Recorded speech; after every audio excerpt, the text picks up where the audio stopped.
All right, welcome to Split Your Head podcast. I'm your host, Bob, along with Jeremiah, aka Jerry over here. We have a special guest on today, Guy. Do you just go by Guy? Guy Fragments? Guy Pierce?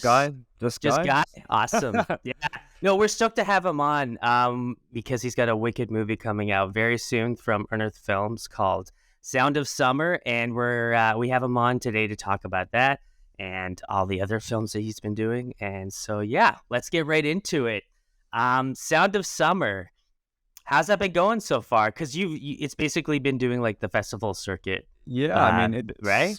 Yeah, it's a slow start. I mean, I finished it last summer, and we did the premiere in Japan and a few screenings here and there, and more recently, it's had a few screenings in other countries like Canada, and I think France is this month or next month or something. But yeah, just like small festival screenings here and there. But I basically just been waiting for the Blu-ray release to come out. So that's awesome.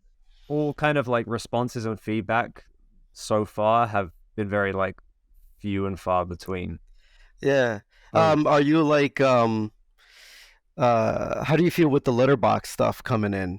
Are you kind of like nervous about how that would kind of paint any perception of the film prior to its release? You know, like, or you don't give a shit, like whatever. I feel letterbox. Like with all of my previous films as well, there's going to be good reviews and there's going to be bad reviews. They'll come regardless. I'm not really fussed with when they do. Yeah, right. I'm happy with the content, so I'm just looking forward to getting out there and hearing people. Yeah. I think that's kind of that's like the nature of extreme horror too, is that if there isn't some level of like divisive nature to it, then it's almost like suspicious in a way. You know what I mean? Like you got to piss some people off, right? So yeah. And yeah, you know this. My films aren't that great, so yes. No. I didn't mean that. I just mean like. Yeah. Like you've got a movie called The Rope Maiden out, you know, obviously that's going to ruffle some feathers, but that's kind of part of the fun of it, right? So yeah, I feel like that's the film that divides people the most of my catalog, at least. Like there are people who really like that, and there are people who cannot fucking stand it. And I enjoy that diversity. Yeah. I love that one. I don't know. Yeah, it's great. Yeah, that's such a playful film. But is it people that don't like it that are generally like into extreme horror, or is it like people don't like it because it's like it was offensive to them? I think it's just because it's like a very low budget shit film. It's like okay. Mike Aaron, like, you know. My bad. I think I totally get the hate for it. That's fine. I don't mind. Of course, I like it. I'm happy if people enjoy the film, but you know, if you look at it on paper, it's just a guy in his garage talk to the camera and dismembering a girl or disemboweling a girl with no, there's no production value in there whatsoever. So, you get why it isn't loved by everyone.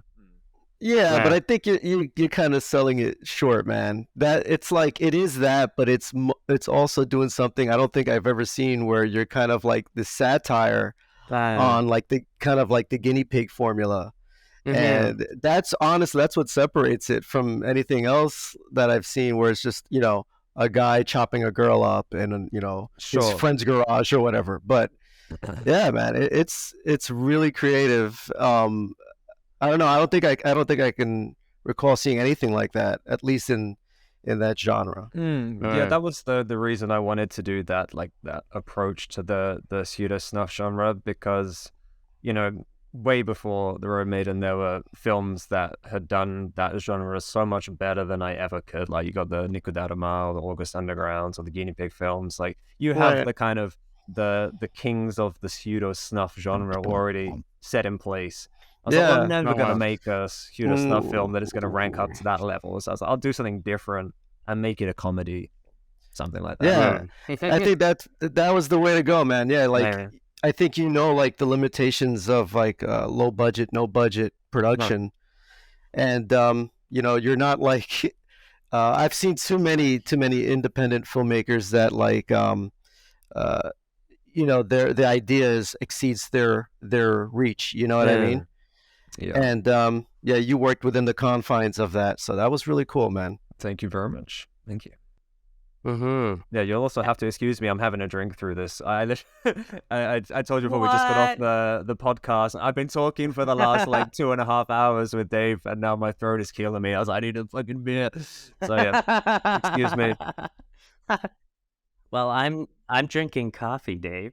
Well, Dave, oh guy, you just said Dave. That's why I'm I the got other one. I'm the other white guy. Yeah. So you had your premiere in Tokyo, right? No, in Osaka. Okay, was that where you had Shozen Fukui on there, right? That was in Tokyo. Okay, so that was the second showing of it? Yeah. So the premiere was in Osaka, which is where I live. And for that, we got all the cast. We all gathered up. We did like a talk panel. So I introduced the film beforehand, and then after we did like the discussion and Q&A, which we all recorded. That's included on the Unearthed release that's coming up soon. Oh, sweet.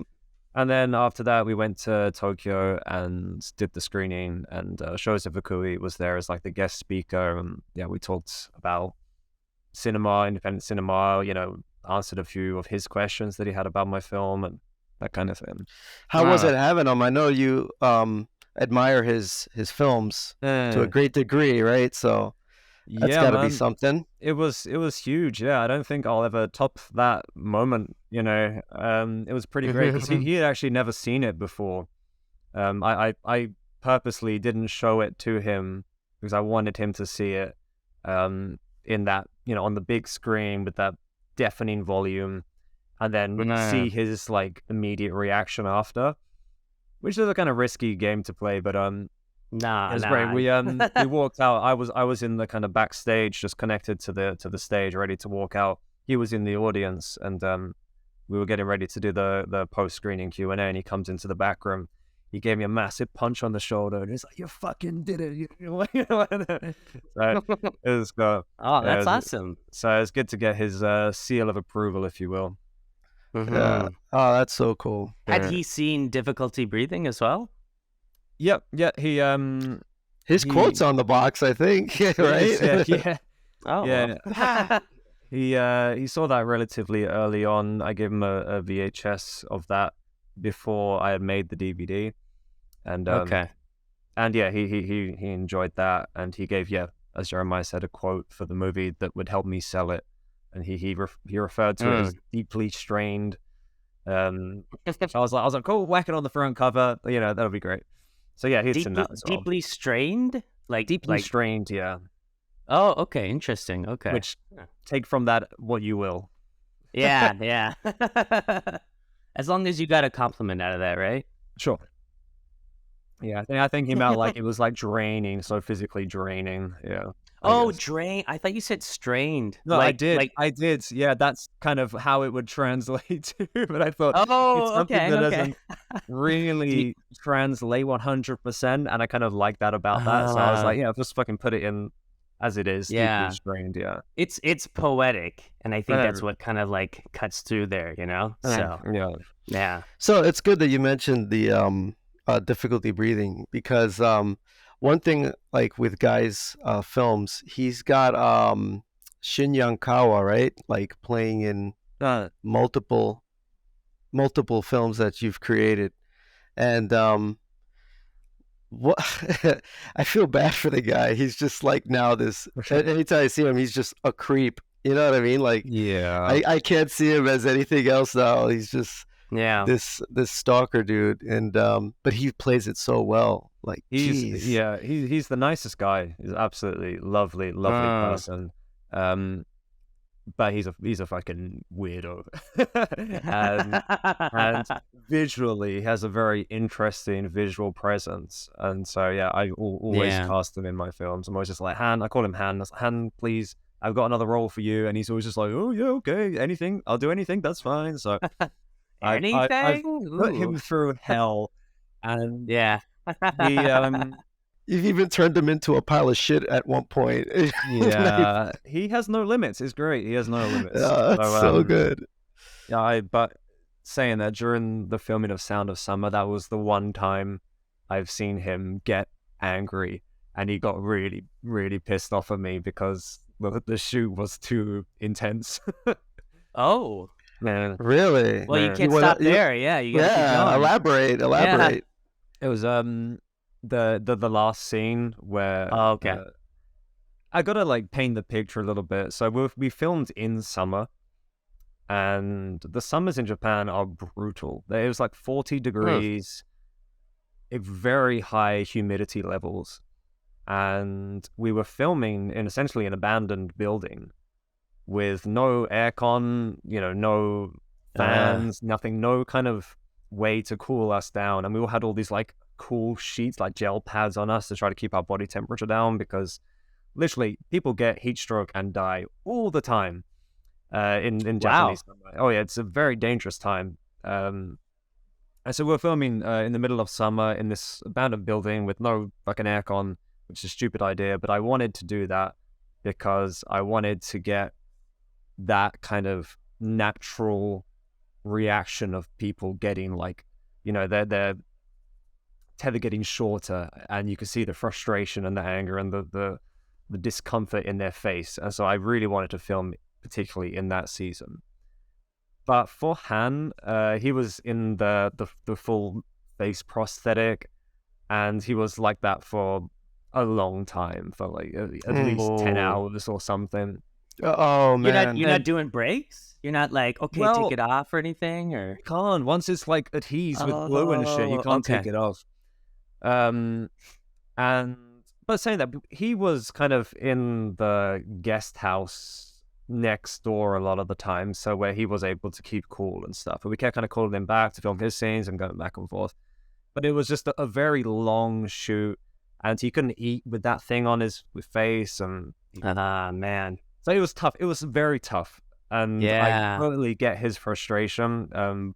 But yeah, he Well, what did you do to make up to it? Make up for it? Like, what did you do for him? Did you go to take him out for ice cream or something after, or? oh, No. yeah, no, he's a trooper. Like Just he petted his Yeah, hand. and it just gave him a I back get it. rub. I get it, man. It was a shitty situation to be in, and we both understood each other's frustrations and each other's kind of motifs. So he knew what I was trying to do. Yeah. And so at the end of the day, he apologized to me, and at the end of the day, I apologized to him. And we're fucking tight as hell, so that's fine. But That's it was good. in the heat of the Yeah. moment and the heat of the summer, it was a very intense Yeah. shoot. And the only I time I've seen yeah. him really like crack. But yeah, besides that, he is the loveliest dude, and will probably most likely be in any future films I may or may not make. Oh, cool. I mean, I'm excited to ask you that, but maybe we should wait a little bit because it's still so early in the podcast. Sure. I've said too much. Let's just finish it here. No. Don't go. So, Unearthed Films is putting out the Blu-ray. How did that all come about? Like, how did you get hooked up with Stephen Byro and stuff? I mean, I've been a fan of Unearthed for a long time. I remember when I picked up the Guinea Pig films they put out. This is going back into early 2000s. Okay. I've always been a fan of them, and I've always had a online connection with Stephen Byro. And yeah, like I said, a lot of my favorite films came from then, like Shows of Fukui's films. They released his films back in the day. So I've just always been a fan of that label, and I've always been aware of their presence and his influence in the underground, and their status among the other underground labels and whatnot. Right. So I thought, if I were able to get some sort of distribution deal, if I could get Unearthed films, that would be fucking great for me. Personally, a personal, I don't know what Achievement. That's like an achievement. But obviously that's it was kind of a dream, if you will. But anyway, I finished filming, and up until now, I've always kind of self-released my films because I've never made a feature prior to this, which has been fine. But I thought, I finally made my first feature, and I finally made a film which I've put like all my effort into. So it would be great if I could at least get some sort of like proper distribution deals as opposed to just Right. self-releasing them. So I sent it to Steven, and he watched it and was just like, "Yep, well, what do you got planned for it?" And we had a few back and forths, and we made a deal, and it's coming out next month, I believe. Cool. Well, maybe give us the exact date. I have to look. No, just because this might come out Sure. technically after. After, yeah. Yeah, that's I'm saying that we did a podcast recently where I was like, oh, the woman that we had, I was like, oh, and you're gonna do like an Oscar show this weekend, right? She's like, well, this is coming out after this weekend, I'm guessing. So I'm like, oh, sorry, I'm still learning. Yeah, that's coming out June 13th is the Unearthed release, which I'm looking forward to. And then once that comes out, then I guess all the reviews and the things will start kind of pouring in. It was that it's kind of that frustration because I'd finally finished this film that took me 4 years to make. Oh, wow. If I were to self-release it, then I could just like fucking bash it out from day one. Right. And it's kind of thinking about the bigger picture and the strength that they hold in that community. And at the end of the day, if I were to go through them, it would be seen by more people. So I had to just kind of play the waiting game a little bit. Relinquish some control, right? No. You used to have when you were distributing it yourself. Sure. Are you still doing anything like that, or is this going to be entirely on Unearthed to get it out there? Are you doing any like some like director's cut that only is available through your Sculpting Fragments website or something? No, I've got the Japanese distribution lined up as well, and that's by mine and Dave's friend's company, and I've given him like some kind of exclusive content for that, which is a slightly longer cut. But I'm not gonna release this one myself because I just kind of want other people to release it for me. Yeah, Totally, yeah. Because as much as, if I self-release it, then it's great because all the money comes to me, but my audience is very limited. So, being able to use the other companies, you get their pool of customers to right. So. Yeah. Wait, so the cut that you sent me wouldn't have been the cut that is going to be on the Japanese release. The Japanese release will be longer. That's what you're saying? Well, the one that I sent you, that is the cut, and I've given an extended cut to the Japanese guys as a bonus feature, so it will include 2 different cuts. Oh, well, that's cool. Yeah. What's in the extended cut? Well, I guess you can't really say because then you'll be spoiling it. But it's just a few. I'm just curious. Scenes that I just cut out. Like I tightened up some scenes, and there's a couple more scenes with the coworker. Okay. And there's the ending is different, which is the main thing. Oh, wow. Okay, that's kind of big. Yeah. So yeah. Okay, yeah. Now I got to see that one. Yeah, that's the one. yeah. Yeah. Oh man. So I'll have to be a completist and get both. There'll be a few. Yes, I'm dealing with a few people, few companies. I got an Italian release coming up, and I've been talking with a German label as well, so Austrian label. Okay. Because it should be available, in a few different regions. Unearthed is just doing North American then. That's basically that. Yeah. Okay. Interesting. And so when you were doing it before, you were basically like distributing to everyone all over the world?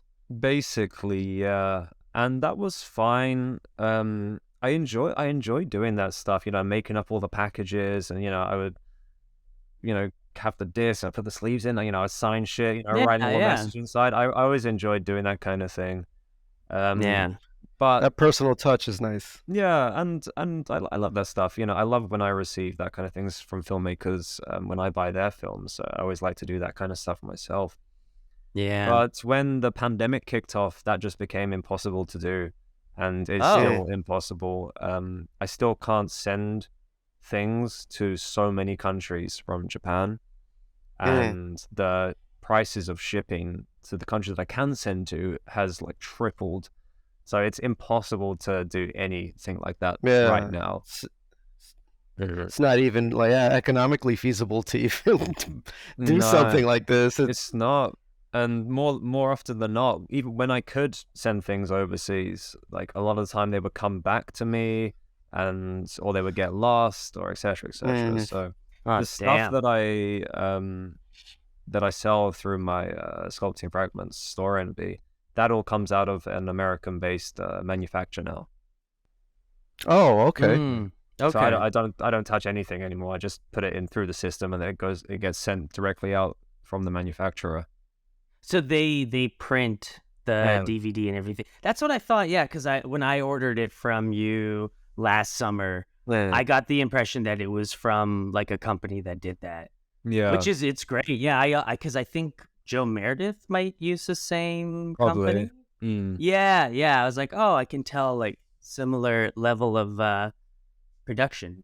Sure. Yeah. And I loved I loved doing it all myself. It just became impossible to do. So I had to find a different way to do it, and that was the best one because most of my orders do come from America.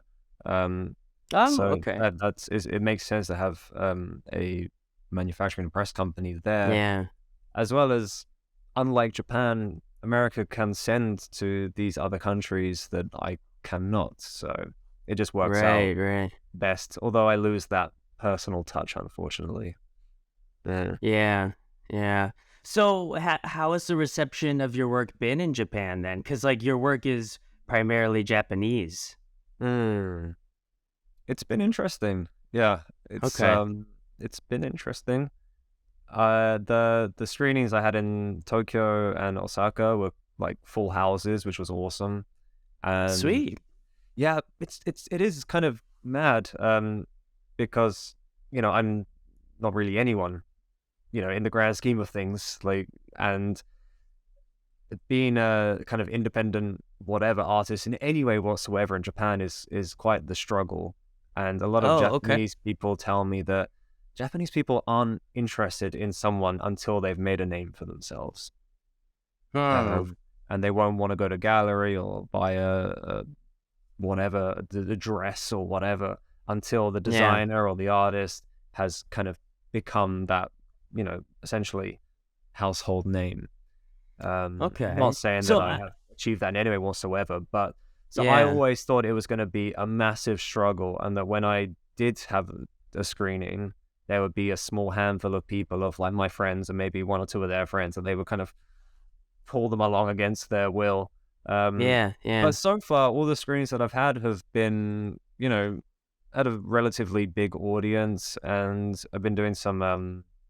We did the what's that called? The Twitch streaming thing as well.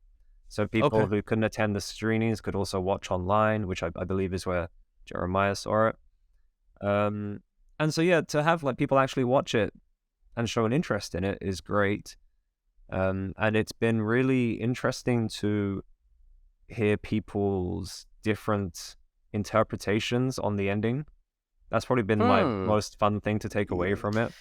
Oh. Do you already like? I mean, you made it. So do you have um the right interpretation for that ending? Like what it's symbolically supposed to mean or literally mean? Yeah. And has anyone nailed it? Has anyone actually got it right on the mark? No, they haven't. Damn. So yeah, there's been lots of different interpretations, and some of them I'm just like, wow, I didn't even think of that. But yeah, it's kind of relative, and it's Wow. been nice to, yeah, kind of read people's different interpretations and also realize, yeah, that's kind of relative, and this person has a good point. It's not Yeah. the point that I was making, but it's also a point that you can enjoy, and if you want to interpret it that way, then great. Yeah. I feel like multiple interpretations would be such a huge compliment because it shows that people like really engaged with it. You know, like they Mm. really like put themselves into the film and Mm. kind of and like maybe like hearing certain interpretations would make you feel like, oh, I got a real like personal touch from this. You know, like maybe it Yeah. tapped into something that someone experienced in their life or like some sort of trauma they had or something like that. You know, and you're kind of pulling that out of them. That's cool. It's like a Yeah, Rorschach test in a way, you know? Sure. yeah. Yeah.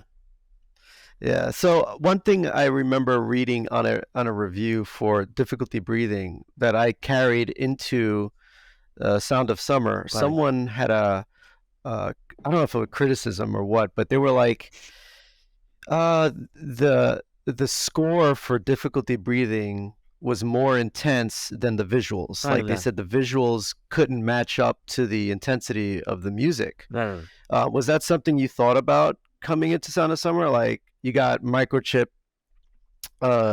Microchip Terror, right? Yeah. Doing the soundtrack for this one, or yeah, most of the score for this one. Did you have like, were you like cognizant of that? Like, all right, I gotta match the intensity of what he's gonna put out, or did you already have the visuals and it's coming the other way? Mm. So with difficulty breathing, yeah, I would totally agree that the visuals don't match the intensity that the audio levels match. And I had filmed everything what I could film. And bear in mind, this was a zero budget film. I think I spent $50 on difficulty breathing. It was yeah, I made a Yeah. film in my apartment using the things that I had in my apartment at that time. Sure. And it wasn't a film that was really that thought out in pre-production. It was just, I gathered two of my friends, Han and Ulan, and we're like, we're going to make this film, and it's kind of going to have this thing. And I didn't even have the story in my head yet. We kind of just did a lot of stuff, kind of improvised. And then I kind of developed this story half whilst filming and half whilst editing. And then yeah, I employed Writhe to provide some noise for me, which I then used that to create the sound design. And yeah, in the end, I mean, the two they kind of work together. But yeah, I would totally agree that his audio is more extreme than the visuals I had made at that time. And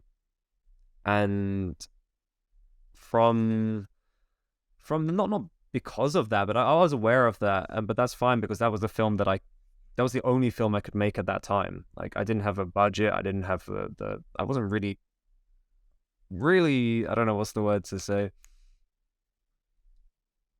I wasn't aware of what kind of film it was going to be, if that makes sense. Because Oh. I hadn't spoken to Writhe before this. And a lot of the story was made on the spot, or then changed in post. And then I kind of had this thing, and I was like, well, I'm going to add this scene here. So I called Ulan back to film this new scene. So it was kind of very haphazardly made. And then eventually I got the story for it, and then I called Rye to do some stuff for it. So that's fine. I don't think like that was my what's the word? I made a mistake by not being able to match those levels of intensity, because Sure. Yeah. when Writhe came into the picture, that was after I had kind of already made the story. But because I had made that story, and I had this film about a woman who's kind of going mad, and her madness is conveyed through the sound, and with difficulty breathing, I touched on the kind of body horror element a little bit. And I had so much fun making that film, as haphazard as it was, that I thought I want to make a kind of another film in the same vein as this, almost like a sequel, if you will. But this time, I'm going to put everything into it, and I'm going to like properly plan it, and I'm going to know exactly what I want to do before I start filming. And Cool. yeah, I think that was just the natural progression. I kind of haphazardly made the first film, but it made me understand what kind of film I want to make next. And that was The Sound of Gotcha. Summer. Yeah. That was a bit That's of a interesting. ramble. Yeah. No, no. No, I'm glad you mentioned that, because like I did think that as well watching Sound of the Summer, because I just watched it a few days ago. How similar it was to Difficulty Breathing, where like you could almost like swap out the first half hour of Sound of Summer and slot in Difficulty Breathing, and they would almost kind of work in a way of just Yeah. like, because they both have that like plummeting into madness, and I mean, I don't even know how to ask you about that. Like, guy, like, why are you so into women going crazy? You know, like, is that just like something that you're interested in, or do like, yeah, like, why are we drawn to that? I don't know. It's just so fascinating to watch on screen. Absolutely, yeah, Yeah, I don't know if that says something about myself or what, but I just, yeah, I like to watch. I actually got asked that at the Tokyo screening as well. Like, yeah, why did you make this film? And I was like, I just like to watch women go crazy on screen. yeah, yeah. Isn't Possession one of your favorite films? Oh yeah, I love it.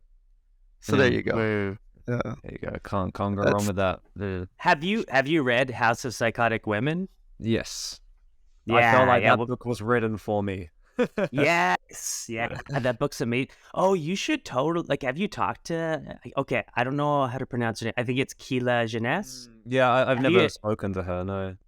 I feel like you should, man. I think she'd love what you're doing. You know, like that connection should happen. Maybe Maybe. with maybe with Sound of Summer. You know, Maybe. yeah, Maybe. she'll check it out. That'd Put be it great. into the next. Put it into the next version of House of Psychotic Women.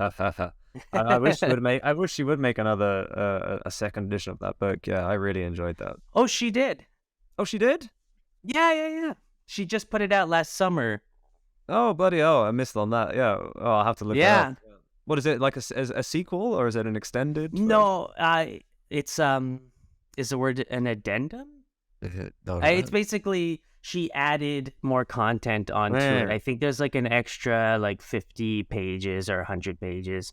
And so I picked it up and I think it has maybe more photos and it's like a Okay. little bit more elaborate of a release. And it came out with Severin put out like a box set of like obscure movies in that style. I did see this. Yeah, yeah. I haven't bought it though. Yeah, it was Yeah, I did. expensive. Yeah. It's like oof. Man. So I want to ask, going back to the film. Yeah.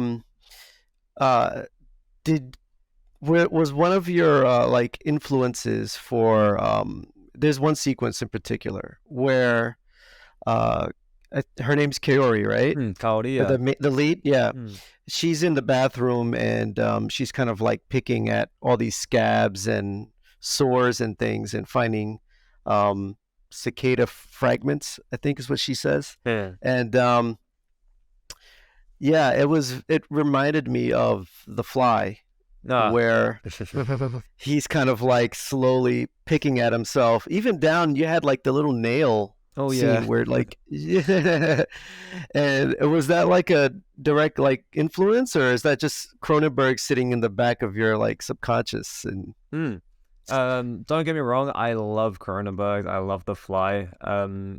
But the reason this scene came around was because, I mean, this film is loosely based on the illness. What's that? Delusions of Parasite. That's the one. Yeah. And much like difficulty breathing was loosely based on, mental, like depression and anxiety, this one was kind of loosely based on this delusional parasitosis, where people believe that they have bugs living inside their body, and then they start to pick at themselves and pull bits of themselves off. And I thought, well, that's the perfect basis for a body horror scene. So I'm gonna have this scene of her like picking away at herself and like looking for bits of bugs inside her body, but like ranked up to 10. So you gotta have fucking jamming the tweezers in her nose and shit. The nails. So it was it was basically a very exaggerated version of this symptom that unfortunately some people do have. Yeah. Yeah, it made me think of In My Skin, which I haven't seen in a long time, but that French film, yeah, because that woman, I mean, she doesn't have a delusion of a parasite, but she basically, like, I think she gets in a car accident or something, or gets like, have you seen that, Jared? In My Skin? I don't think so, no. I think it's a film where the woman who stars in it also directed it, and she gets a cut on her leg, and then she gets obsessed with the cut, and then she starts like cutting herself apart. Yeah, like mid 2000s or something. Yeah, actually, yeah, I saw that for the first time last year. Dave actually gave me his Oh, old DVD of it, and he was like, "Guy, I like oh, this. You can have this." I was like, "Oh," I took it away. Yeah, it was pretty great. Yeah, oh, cool, cool. but Wow, is that going to be on the podcast soon? uh, no, because we've both seen it now, haven't we? So... Oh, that's true. That's true. yeah, Yeah, maybe we can talk about that because, like, I'm a big fan of that podcast. thank Show you Me very Something much. Wrong. It's great. Yeah, yeah. You Okay. guys. Oh, go ahead. No, I was gonna say, yeah, we can move on to that. Tell us like how that podcast even came about.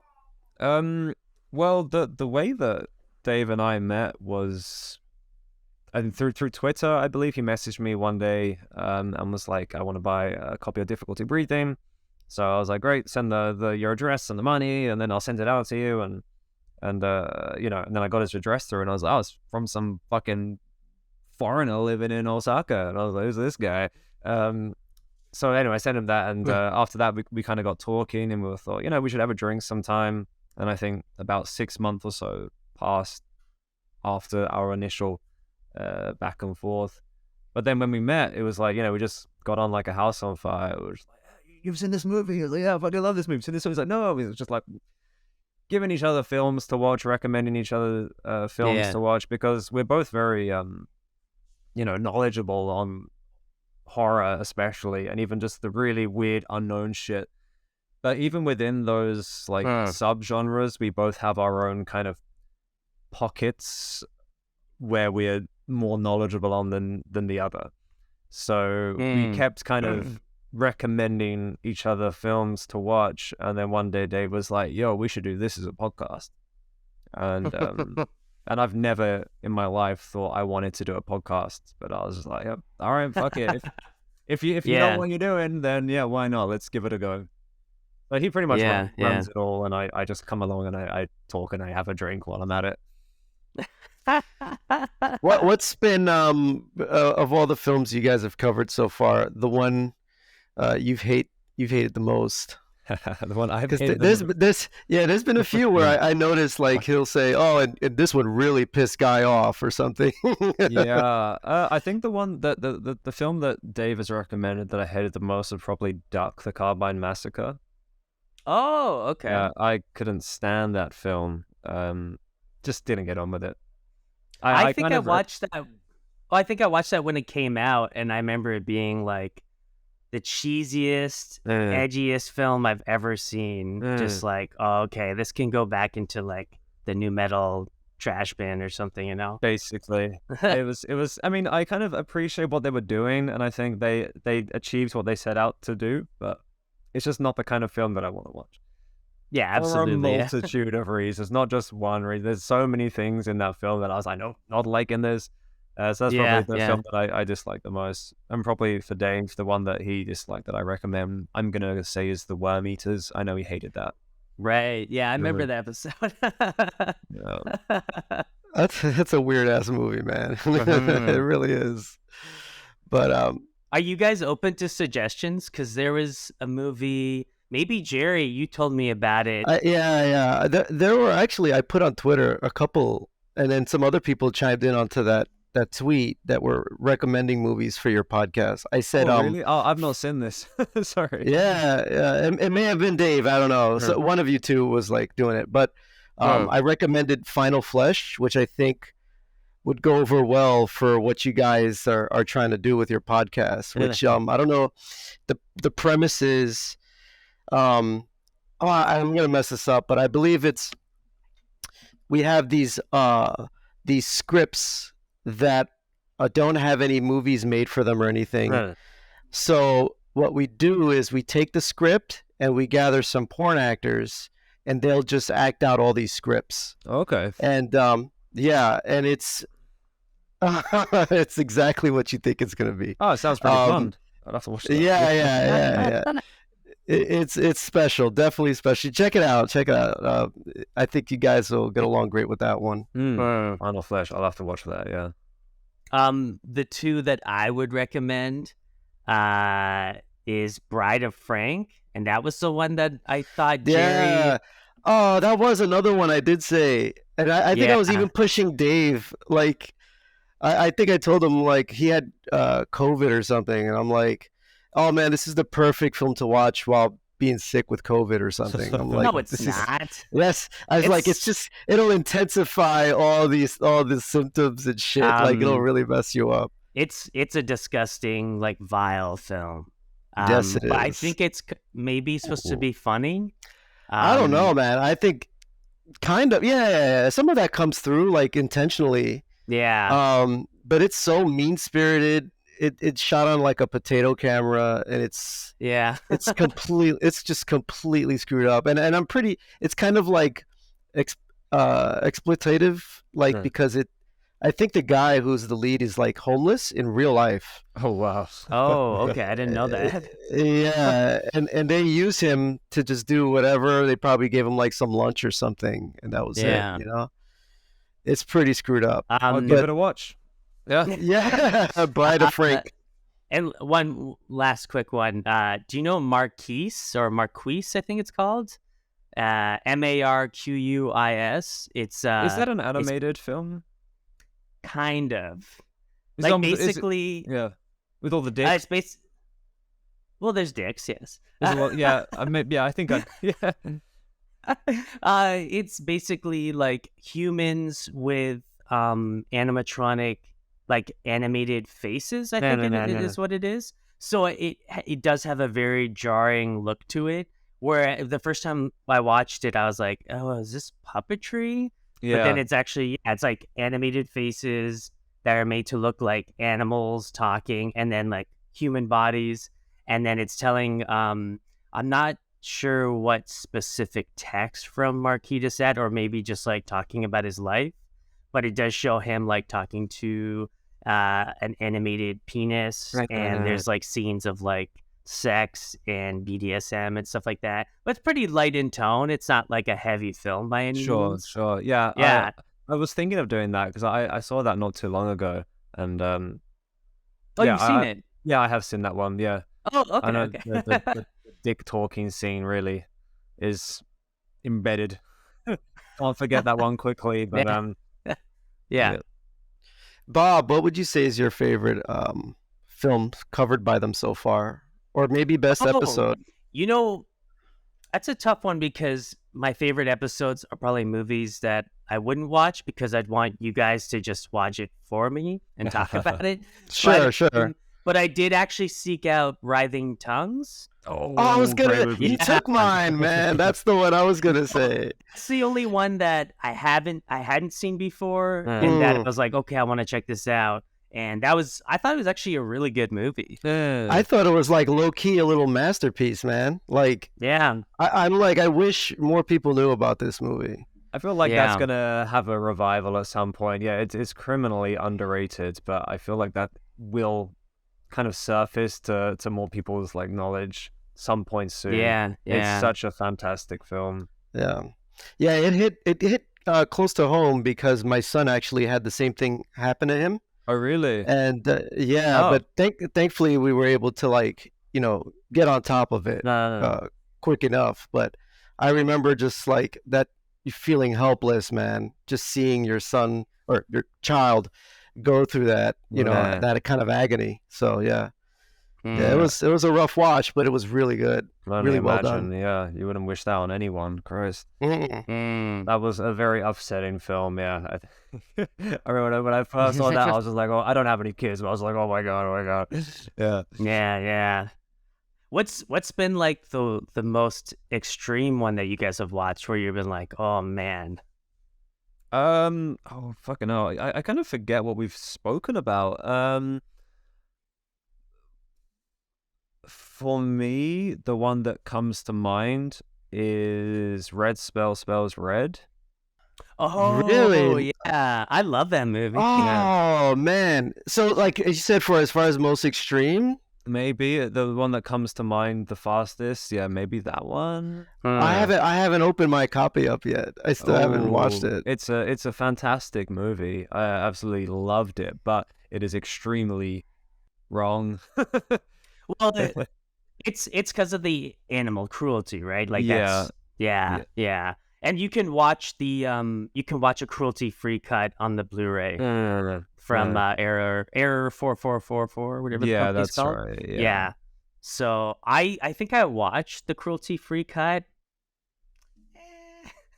Not a fan? Didn't have the same kind of spice to it, unfortunately. Right. But I totally respect that, and it is obviously wrong to put that in your films. So Yeah, I just think even like regardless of the animal cruelty stuff, I just think there's something very evil about that film.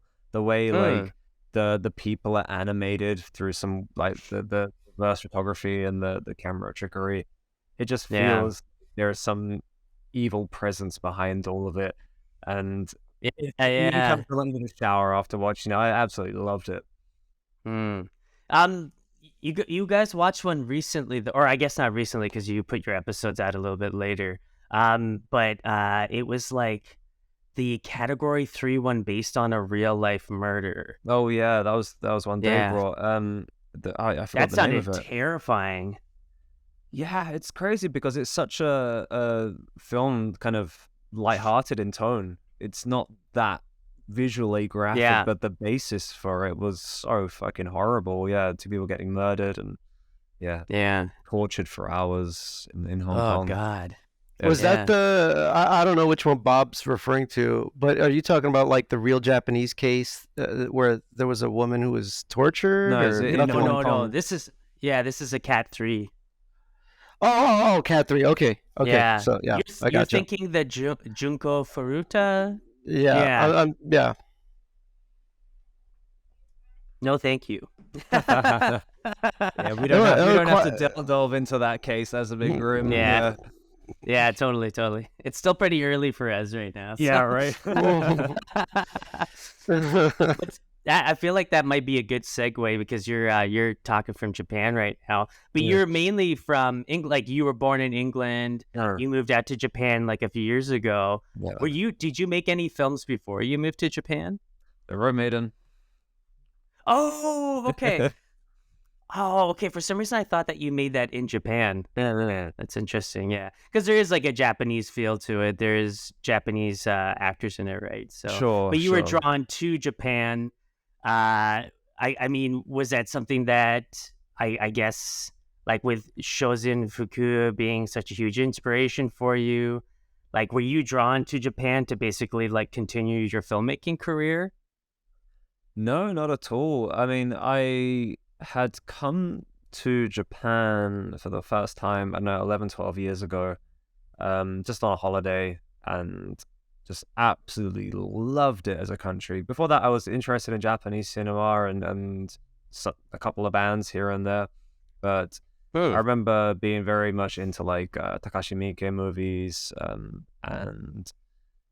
and I was working at a Japanese restaurant at that time, just part-time. Someone offered me a job and I didn't have any other options. I was like, yeah, fuck it, I'll take it. And that kind of strengthened that like pull towards Japan towards me. I thought, I'd love to go to Japan and see what the real Japanese food is all about.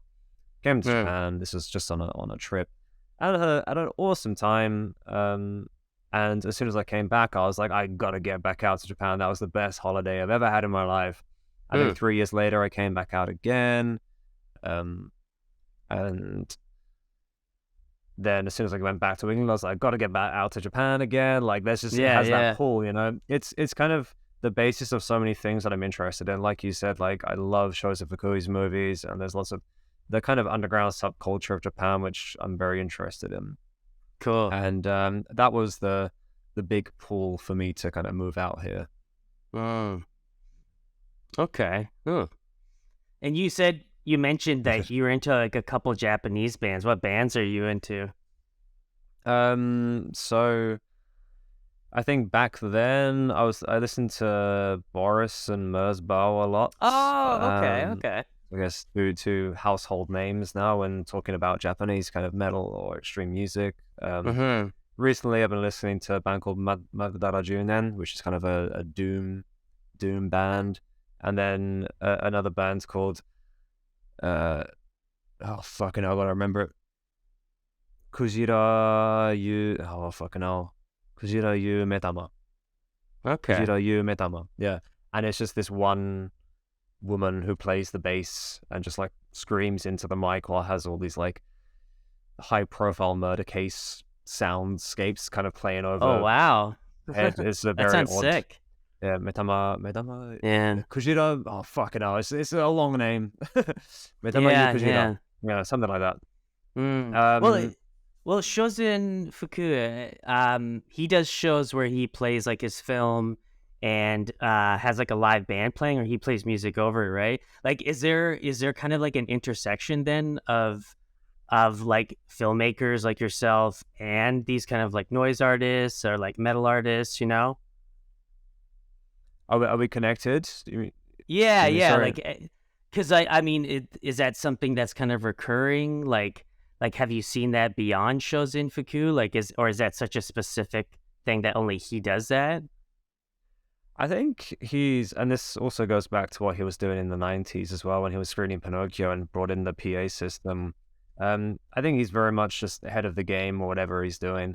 Mm-hmm. And not really seen anyone do what he does Okay. to the level that he does it at. So yeah, he Yeah. does these kind of like visual DJ live performances where he will like mix two of his movies together live and have a band play and someone else do some sort of performance, whether it be like traditional dancing or whatever.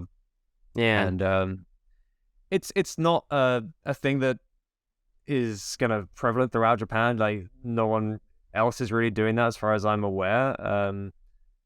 So But you did I it don't- too, didn't you? Like, you did something like that as well, didn't you?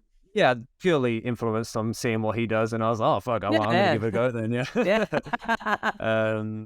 Because when I did Difficulty Breathing, yeah, it was a film with a noise soundscape with no dialogue, so I thought it'd be an interesting film to adapt into that setting.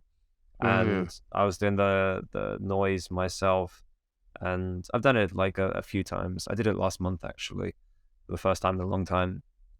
Cool. And occasionally, yeah, I'd invite my friends, and they would do something as well. So the film or the live version that I released on DVD, my friend who's a dominatrix, she did some kind of body painting, and then yeah, so just kind of a collaborative event where different mediums all come together for the sake of just one event.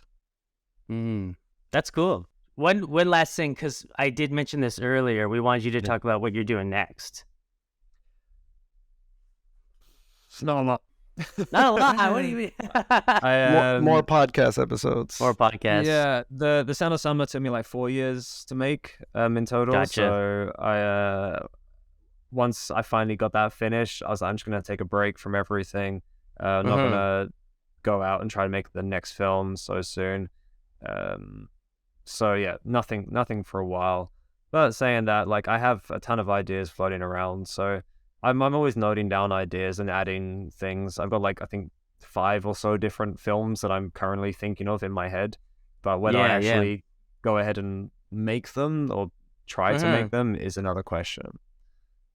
Okay. Yeah. Cool. So Bob, we do have we have the questionnaire, the Jer questionnaire. Come on, give me the fucking questions, Jerry. Come on, man. All right. Okay, so we'll run through these really quick. All right. Tea or coffee? Oh, don't ask that. No, I'm joking. Coffee. Coffee. Choose one film for the rest of your life.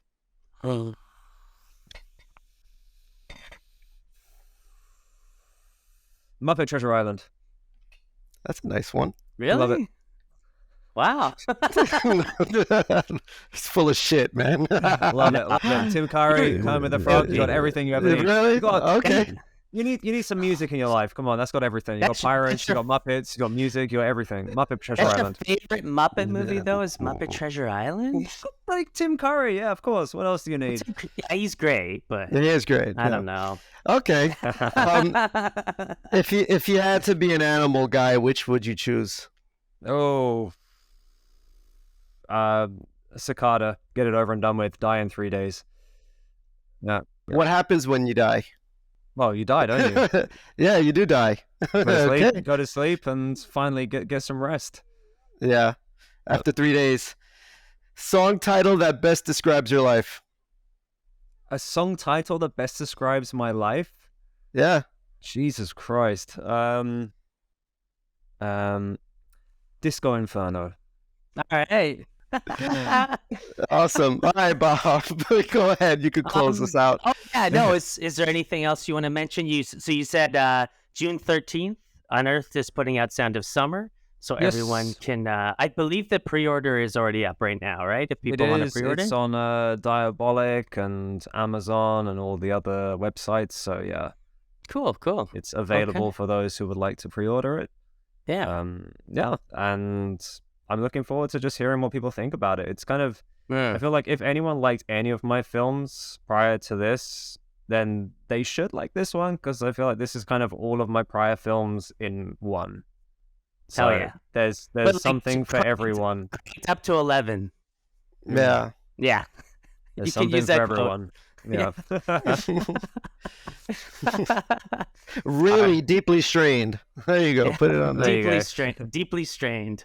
Right. All right. Well, we're gonna sign up, but thank you so much for taking your time to talk to us, Guy. Not at all. And Thank you for having me. Yeah, have a great rest of your evening. Thank you. I'm gonna probably go grab a beer with Dave. He's probably waiting. Oh, okay. Okay. Hi, Dave. I can't hear you. Okay. Okay. Yeah. Okay. Leave studio. All right. Nice one, See ya. guys. Take it easy. Have a good Thank one, you. man. You too. Bye bye. True friendship and adventure are what we can't live without. And when you're a professional pirate, That's what the job's about.